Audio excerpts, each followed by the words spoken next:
Star Wars, Knights of the Old Republic, or KOTOR is one of the most recognizable and decorated RPGs of all time, for good reason. Hi and welcome to GameGuide number 1. I'm Josh from XK Tech. Seems like just about everyone is talking about Star Wars with the new movie out. Why not let that same fever infect us here at XK Tech as well? So when Star Wars KOTOR was first released in 2003, it was basically a brand new adventure that explored the Star Wars universe before the time of Episode 1. Unfortunately though, thanks to Disney, this story is no longer canon. But, nevertheless, the game does a great job of presenting the tale through excellent gameplay and dialogue. To begin your vast journey, you must first create your character. As you can see, there are 3 classes you can choose from: a male or female scoundrel, scout, or soldier. By the way, don't fret about this or any of the other choices you make during the creation stage, because you can easily alter your attributes, skills, and feats every time you level up. I choose recommended for the purpose of the video. After finalizing all your choices, the game begins. Your character starts with little to no knowledge of the events that have or are occurring due to a forced memory wipe. Let's discuss the interface. It's pretty simple compared to most RPGs today, which makes it a good pick up and play type of game. So let's take a look at how this game actually works. The first things you're going to see are the minimap on the top left, the quick actions on the bottom right, which can be used for items or abilities, the character switch panel on the bottom left to switch from you and your companions, and the menu selection icons on the top right. And of course, you can pause the game at any time to queue actions for each character. Here are the menus. Most of them are pretty self-explanatory, but the ones you're probably going to use the most are the options for saving and loading, the map, the quests, the character sheet for leveling up, the inventory, and the equip menus. Equip is one of the more helpful, allowing you to change the loadout of you or your party's characters. You can only have a party of 3 at one time except on the Ebon Hawk, but it works out pretty well. Along with exploration and exposition, combat is probably the best part of the game. You can choose your target and then stack abilities, attacks, or defensive actions to defeat the enemy. XP and drops are almost always rewards for defeating an opponent. It's a nice balance between action and turn-based combat. Your choices can also affect whether someone is a friend or a foe. This exchange scout group is about to feel the wrath of revenge for killing that Wookiee. Is that a joke? Who do you think you are? What?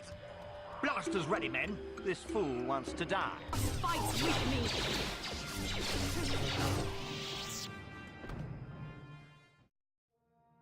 One of my favorite parts about KOTOR is your ability to make choices which affect your light side or dark side points, effectively altering your ending to the game. To hit this light side dark side aspect is very unique to this game and is one of the reasons why it stands out from the rest. The planets and ships you can visit in the game make it feel like a grand venture into the Star Wars universe. Let's take a look at some of them. Okay. Your escape pod strains you on the first planet, Terrace. The Sith have taken control of the world, so nobody can leave. The upper section of this place feels like a bustling trading world.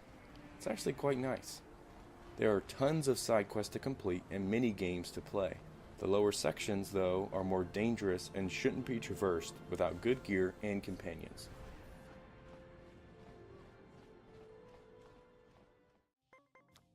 One of the more engaging mini-games you can play on Terrace or other worlds is called Kashyyyk. It's similar to Blackjack but has its own unique rules. You can win credits and build up your deck with rare cards you get from various merchants. You can win some good money if you play the right people with the right deck. Would you like to have another round of Kashyyyk? This minigame is exclusive to the Terrace Cantina.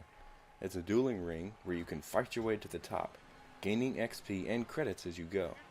As expected, each fight gets harder with each opponent. You can even fight a death match after defeating them all. And believe me, it's not an easy fight. Is this a sign that his injuries have finally caught up with him? Or is the mysterious stranger for real? After escaping Terrace with your stolen Ebon Hawk, you can go to any world of your choice on the star map. The order in which you go to the worlds doesn't ultimately matter, but certain enemies can be harder than others, such as on Tatooine.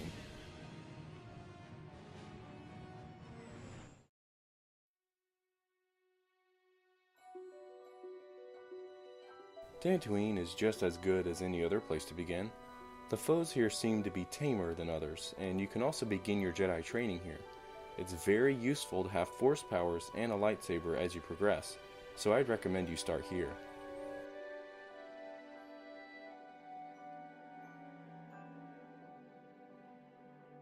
The plains of Tatooine are beautiful but peppered with Kath hounds and mercenaries, so be careful.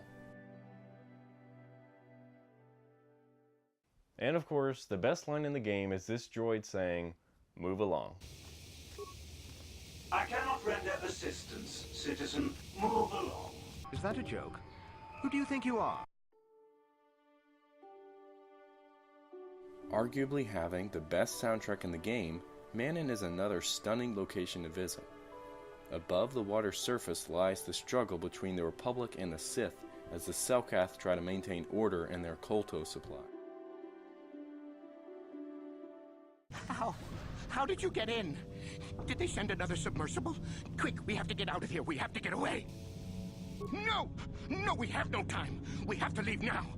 I managed to close the door after they killed everyone else, but I don't know how long it will hold. I don't know what you're talking about. I've never seen any map, just stinking, raking death. The Selkath, they went crazy. They started killing anything that moved.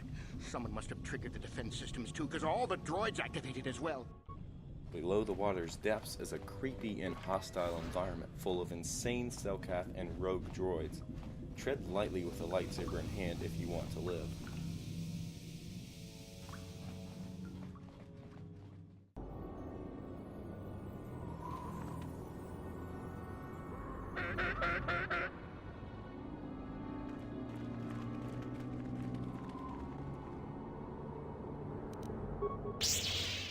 Turning toward a drier side of the universe is Tatooine. This planet always seems to be my least favorite, but it's still got plenty of content to explore. Sand people roam these deserts and will stop at nothing to regain control of their territory. Be sure to be on your guard in this treacherous part of the galaxy. And if you're a psychopath like me, you'll invade the Tusken Raider camps and slaughter everything that moves.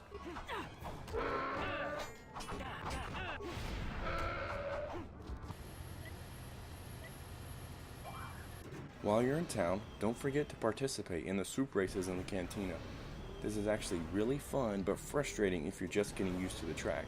These obstacles can be a real pain on other raceways.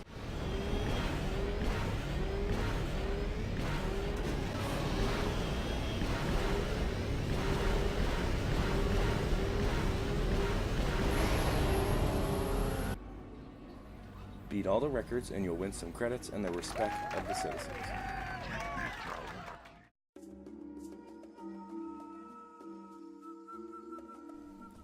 Nothing like the forests of Kashyyyk to experience the life of a Wookiee.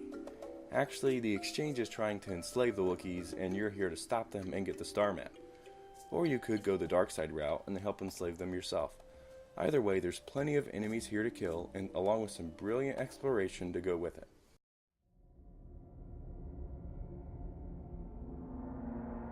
There seems to be a theme here. Upper City, Lower City, Man Auto City, Lower Underwater Nightmare, and now Upper Kashyyyk and the Kashyyyk Shadowlands. It just never seems to end, does it? At least you'll meet one of your companions, Joe Lee, down here.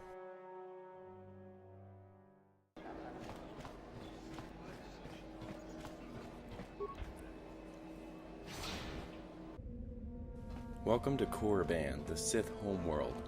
Explore the Sith Academy and the caves surrounding it. You'll fight your way through the tombs of the ancient Sith Lords and find some disturbing secrets on the journey. It's not the best planet to sightsee, but you'll still have stuff to do that is very compelling.